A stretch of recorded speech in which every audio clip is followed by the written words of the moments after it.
All right. Well, welcome everyone. I have my esteemed colleague and guest, Dr. Amit, coming at us from Kenya. Welcome aboard today. Greetings, everyone. How are you doing? I'm really excited to have you on the summit. We are talking about, this is a mouthful: stress, trauma, liver, leaky gut, adrenals, and brain degeneration.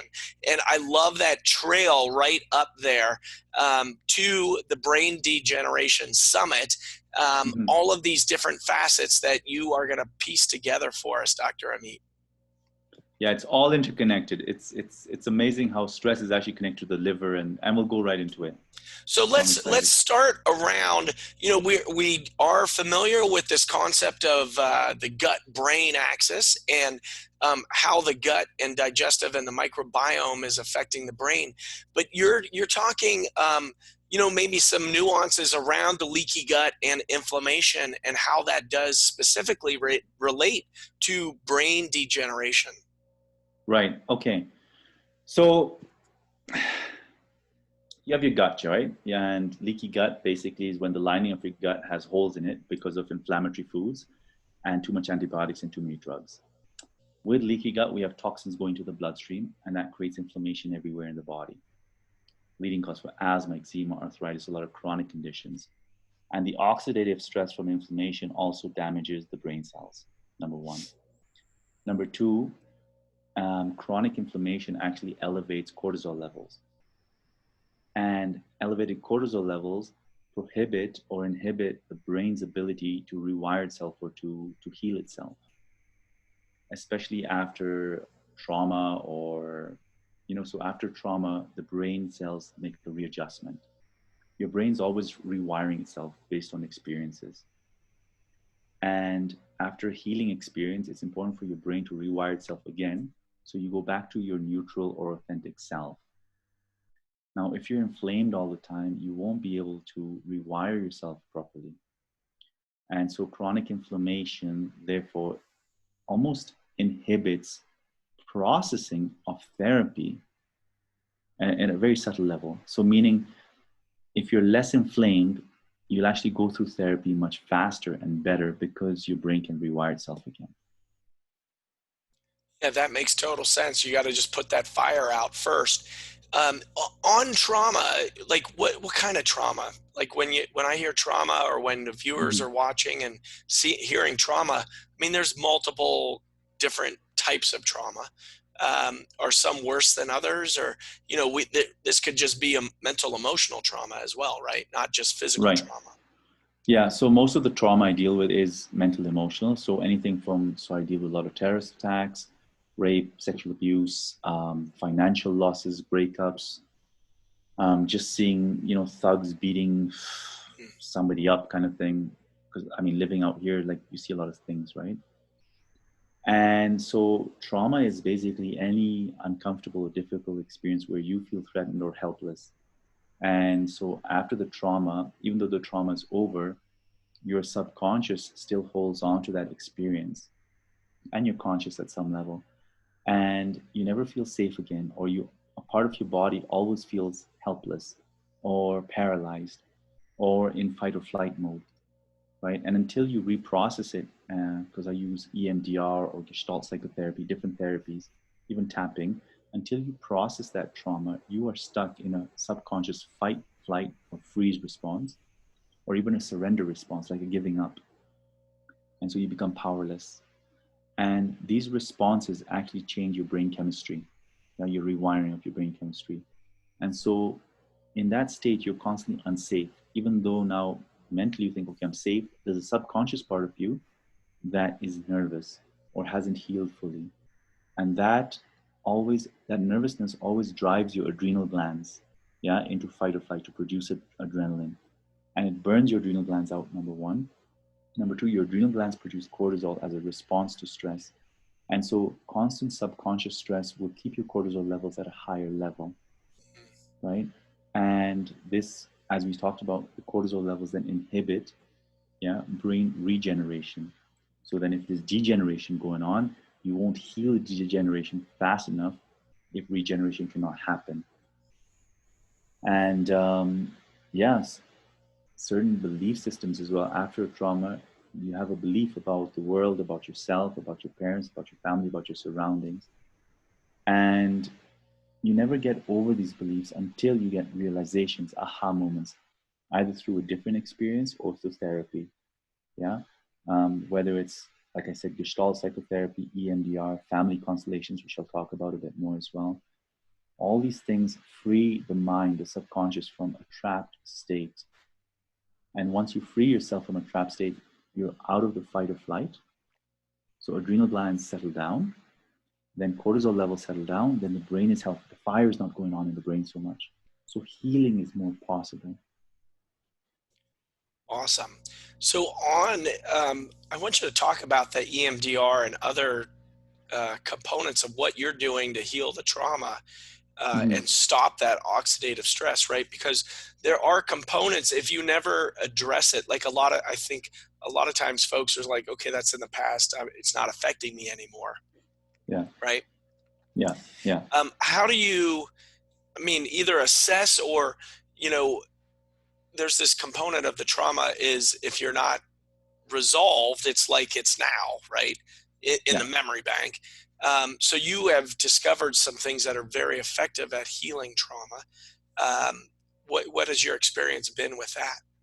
Okay. So whether it's emotional, physical condition, I ask the person, when did this start? Yeah. So I've had patients, for example, with stomach ulcers, right? Or migraines. And I say, okay, when did this start? And it's like 20 years ago, Greg, right? 20 years ago. And they're like, okay. And I say, what happened 20 years ago? They're like, no, it's the stomach. I was like, no. Then I say certain events. Was there a divorce? Did somebody die? Was there an affair? All these things, yeah. And then I feel them change. Then you can see right there, they get a realization. They're like, yeah, there was an affair or something like that, yeah. Yeah. And boom, then I say, okay, stay with that feeling now and notice what's happening. And then I'll do either some EMDR where you move your fingers from side to side. You get their eyes to move from side to side because it's called bilateral processing stimulation. And what that does, it helps the frontal cortex of the brain process what's stored in the limbic brain in the subconscious. And that processing helps you come out of that stuck place. Or I'll say, okay, stay with the pain and the surprise and breathe with me and just make contact with me. And when they make contact with me in a very gentle way, that hidden part of them feels seen and it makes contact with me with love. Yeah. So I'm giving them love in that moment. Then they can relax their defenses, the body armor, as William Reich talked about. And once they lose their defenses, their body armor, breathing changes, the vagus nerve kicks in, the whole physiology starts changing, right? And a very deep healing happens. I've treated migraines with this technique, stomach ulcers, some chronic pain issues, a lot of different things happen, right? I'm not an expert yet on finding the exact emotional thing that causes it, but I believe everything has an emotional root, and I'm working on that. Awesome. Yeah. Well, it's so important. And as we get into then maybe the constellation work, I interviewed Sarah Payton on that. And, this is a missing facet for a lot of patients' care around ancestral traumas, etc. So maybe you want to speak to that a bit. So family constellation is one of my favorite therapies. Just to remind people what it is basically that it's the belief that we actually carry some of the trauma that belongs to our ancestors. It could be trauma or it could be imbalances in the family system. And as a family constellation practitioner, how I find out what's going on is I'll have either representatives or I'll do it energetically, people or objects to represent your family members, either your parents or your sister, your father, your mother, grandparents, or victims of war, or a murder in your family, or even a miscarried or aborted child. People often ignore the fact that an aborted or miscarried child still belongs in the family. Yeah. And I often see mothers who aborted a child and they have anxiety later on and they're not sure why. And then when we let go of this child with a lot of love and acknowledge it as part of our heart and our system, the anxiety reduces. Yeah. And if your mom gave birth or had an abortion or miscarriage before you, Greg, then you would actually be the second child in the system, not the first. Right. And when you recognize that your correct position, your whole nervous system calms down, right? So a lot of physical and emotional conditions are because of unseen traumas or unseen imbalances that are occurring in the family system. And treating those imbalances is really treating the root cause. Yeah. So instead of just doing supplements and all that stuff, when you heal the emotional imbalance, boom, they need less interventions. They're more in balance with their spiritual energy. It's the most powerful therapy I've seen in my life. And is it like an ongoing situation, or is it like a one-off? What's the setup for Yeah. that type? Yeah. So generally speaking, you find the answer. I mean, you can. They recommend doing the constellation, maybe not doing it too frequently, like not doing it every week, but maybe once every 3 months. You have to give time for everything to come back into line. So usually you find the root cause in one session, but sometimes, trauma has multiple layers, right? And there's different facets. Like, for example, if my mom abandoned my father when I was very young and I protected my father, I became his partner kind of thing. I have a loyalty towards him. So in my subconscious, in my mind, in my child's brain, I am the parent to my father, which is very dysfunctional. Right. And the way I'll act with my girlfriend or other people is maybe more dominating, or I won't even have space for a healthy relationship because I'll always be preoccupied with my loyalty to my father. And when I can give back my father his power, his responsibility in his life, I say, look, I respect your fate. You're a man and you chose that woman before me, and I'm your son. Please bless me as I live my life. Wow, I get so much energy for myself. Yeah. Yeah. And that I can embrace a woman in my life. Yeah. And I can give her now my soul for a true partnership. And that makes a healthier relationship. And if I'm absent, kind of thing, then my own children will suffer and get entangled with my preoccupation with my past. That's the spiritual aspect. Biologically speaking, what happens, and they saw this research, they did this research. So imagine 9/11, right? Pregnant women or any terrorist attack, pregnant women suddenly see a trauma, their cortisol levels go up, their adrenal glands keep on firing. So obviously that's going to change the baby's biochemistry, right? And so children born of mothers who were in some stressful event, their studies are showing that they are actually more prone to anxiety, OCD, and different mental disorders. Interesting. Yeah. Yeah, yeah. So there's a biological reason as well as a subconscious, I guess, for lack of a better word, spiritual connection to all these things. And so I want to go through this line. So you got the trauma component that leads into stress. The stress leads into inflammation, and the inflammation damages the brain. Yeah. So once, yes, stress and trauma stress the adrenal system, and therefore throw off the cortisol levels, right? Yeah. Inflammation is caused by improper food, diet, too many antibiotics, etc., which damage the gut. And that causes leaky gut. Toxins go into the bloodstream, cause inflammation everywhere, and that also causes the cortisol imbalance, which affects the brain.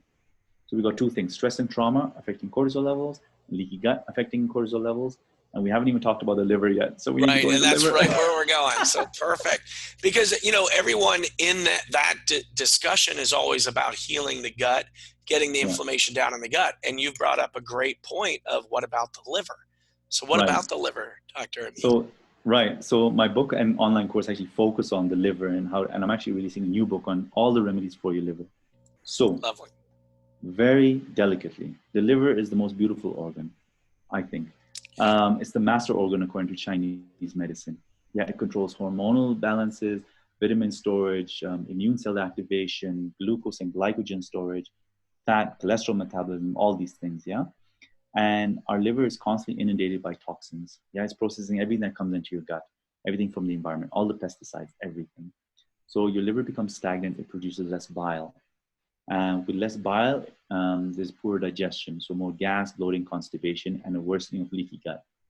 Yeah, you need healthy bile salts to, of course, improve digestion. The good bacteria in your gut depend on healthy bile. So if your bile is not flowing well, you're going to get a dysbiosis, yeah, an imbalance of good flora. And then stress also, so in Chinese medicine, stress and frustration affect the liver. It contracts it.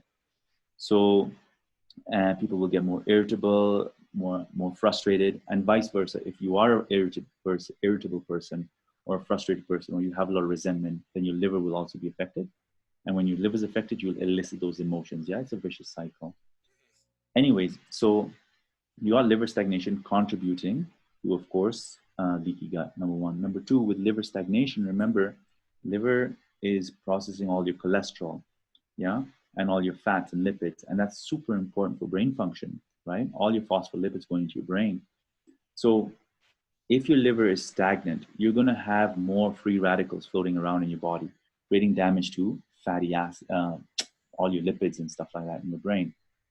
So the more you clean your liver with either alpha lipoic acid, glutathione, all these herbs that I mentioned before called the homeopathic remedies, herbs such as turmeric and milk thistle are fantastic. Then you have less oxidative stress in your body, less damage to your brain. Yeah, better bile flow. With better bile flow, you have less gas, bloating, indigestion, constipation, and leaky gut syndrome, right? And so everything, it's like unplugging the blockage in the whole system, in the plumbing. So literally more than the gut, well, the gut, and I don't even like to separate them, yeah? Don't ignore the liver when healing the gut. Because if you only focus on the gut and the liver is stagnant, you're going to be disappointed. Yeah. Well, when you look at it too, all of the blood flow from the gut gets filtered right to the liver. So it is all going right there. Everything. So I love that. And, you know, the big piece of this, so folks watching and our viewers might be thinking, well, how does this affect the brain, right? And really, this is the big point, is there are a lot of options that you haven't accessed yet if you haven't been addressing these other facets of care, right? Mm-hmm. Because, you know, you go to the neurologist, you get put on a drug that there's no, you know, most of these diagnoses, there's no known cure, and it's placating symptoms at best.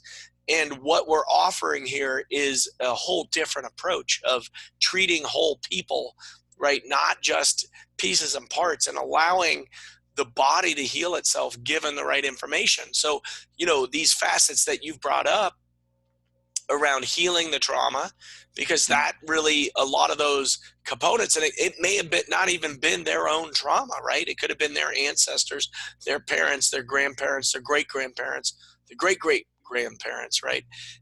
So it really covering that, like everyone in a neurodegenerative state, we need to look at that stuff.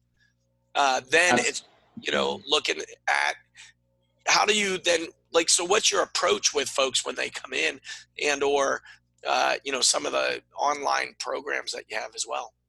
Okay, so my online program focuses on healing the gut, the liver, the adrenal system with herbs, homeopathics, supplements, etc. Because you got to stabilize and put out the fire that's causing the degeneration in the brain and causing all these symptoms. Then I have a whole section, like 4 or 5 different videos, in fact more, on healing trauma with different exercises. Yeah, because yes, you got to heal the body, but you got to heal the mind as well. Yeah, you got to release that subconscious beliefs, the traumas, the pain that you're carrying. Otherwise, if you only heal your body, you'll be perpetually stressing yourself. You'll be thinking negative thoughts, and negative thoughts, of course, change your personality. You won't be exercising as much. You won't be confident enough. You won't be going for what you want in life. Yeah. So you'll be limiting yourself based on trauma. So we got to heal that as well. And then automatically you start taking better care of yourself. Awesome. Yeah.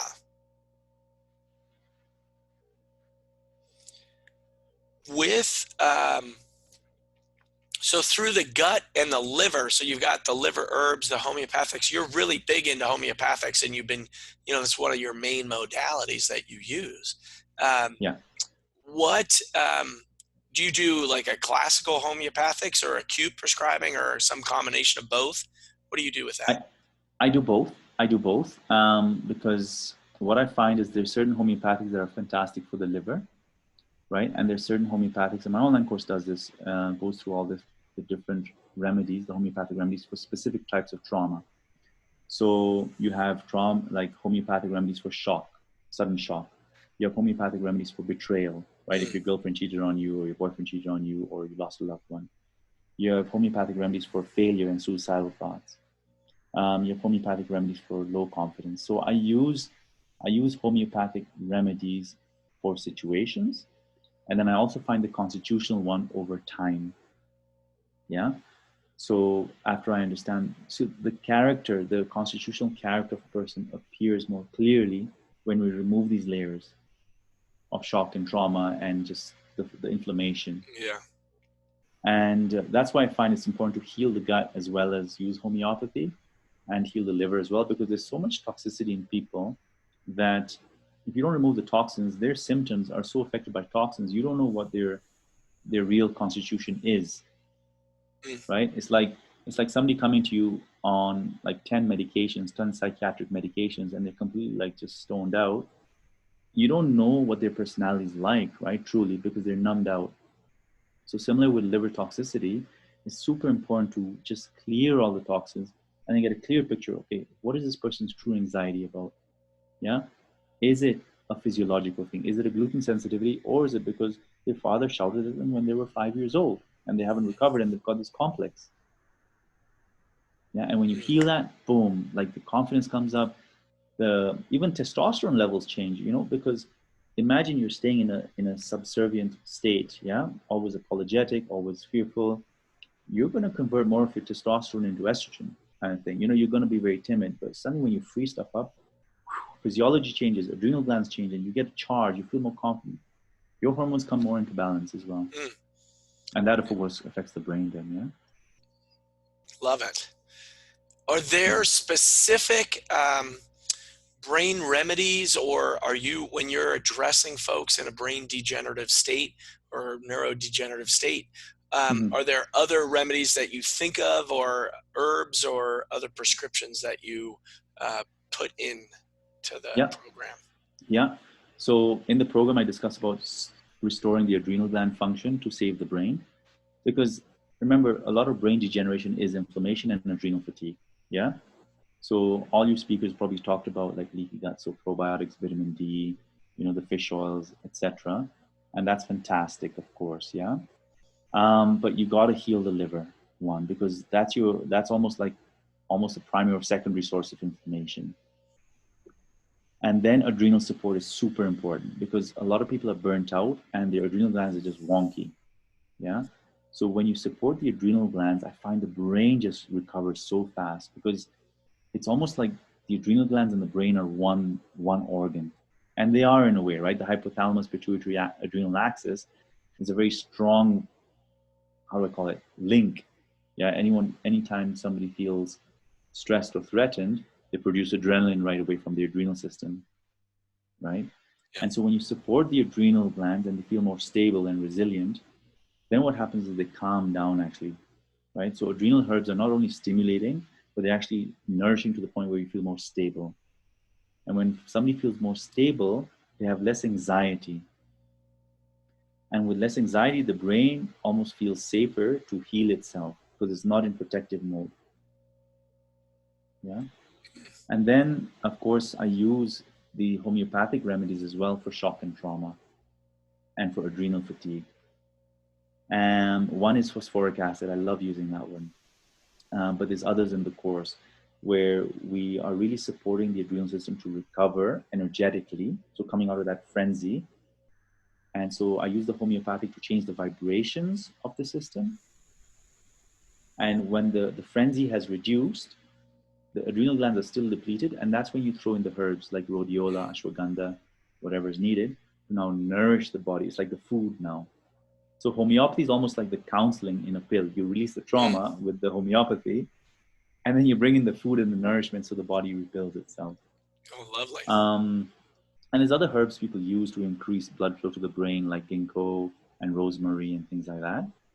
I'll do that, of course, as supportive therapy, but I always really focus on first healing the pillars of health, the root cause, Yeah. yeah, which is trauma, ancestral trauma, and then the gut, the liver, and the adrenal system. Because Lovely. then when you do that, you need less remedies over time then. Yeah. Yeah, that emphasis on the root cause, and you're really dialed it into what exactly you're seeing to get the most benefit for the most people, is Absolutely. going at those core issues. Coming down the end here, is there anything else that you would like to share with our viewers and listeners out there around their brain health, healing, whatever comes to mind? Mm-hmm. Intuitively, what I'm drawn to say is self-forgiveness and love. So we have a lot of self-criticism going on in the body, negative thoughts, I'm not good enough, I need to be better, more successful, da, da, da. All this pressure on the mind is not good enough based on standards that the media is putting out there, personal growth courses, all these things, right? It's exhausting us, it's exhausting our nervous system. So I think self-love and self-forgiveness is such a healing experience that it takes your body out of fight or flight. Yeah, because self-criticism, I believe, is strongly connected to autoimmune, right? Attacking the self. So just going to more self-forgiveness, self-love, and hugging once in a while. There's research coming out where loving acts are really healing. Yeah. So yeah, please love yourselves more, and then just a plea to everyone. I'm doing community work out here in Kenya, so please get my book and the online course, and just spread the love, really, because love is what's missing, I think, for a lot of people. We're starved. We are, and we do need more love. So I'm full on in alignment with you. I want you to talk about your work in Kenya, what you're doing. Okay, so I started these mobile clinics for communities that don't have healthcare, and driving around in a Jeep and sitting under a tree. And so I wrote my book and the online course to help raise funds for this, because I just like to give back to people who are supporting the cause. And so whenever I get enough funds, I'll support that community work, or an orphanage here, or there's a disabled children's home now we have in my town where children are abandoned because of deformities. So they're just abandoned, and this wonderful nurse has picked them up from the little villages. So yeah, we just try and help out. So whatever you can do, Lovely. it's good. And we were talking before we got on the air, and you at one point had students coming down to help with that work, and really learning kind of bush medicine of how to provide care in the wild, literally. Yeah. So I would coach students from around the world who come and volunteer with me, so they get clinical experience, and would learn a bit of the herbs here, but mostly would focus on homeopathy. So I'd train them in how to use homeopathy effectively for acute conditions. And now my goal is to raise enough funds to make it more affordable for students to come. And I actually want to train students from around the world on treating mental health conditions. That's my new project. They can come and volunteer with me, and also go through a personal coaching program, which I teach every year in Italy now, where people go through a transformation process to heal their own self, their own traumas and beliefs, so that they become more clear and effective with their patients. So I'm trying to create better doctors out there. I mean, most naturopath, everyone is out there, is wonderful. I'm not saying that I'm better than anyone, you know what I mean? Sorry, that came out a bit strange. But I want to help students and naturopaths become more clear within their heart, so that they can hold the space better for clients. Lovely. So learning how to do the whole adrenal, liver, etc., and healing trauma. Oh, I love it. I'm really excited to help get your message out, get some support going for your work, because it's so important. And I really appreciate you coming on the Brain Degeneration Summit and sharing this information with us. Thank you. And I'm waiting for you to show up on my doorstep in Kenya, because we're going to do a mobile clinic together. I promise you that. I'm taking you up on that. All right. Thank you, Dr. Amit. Lots of love.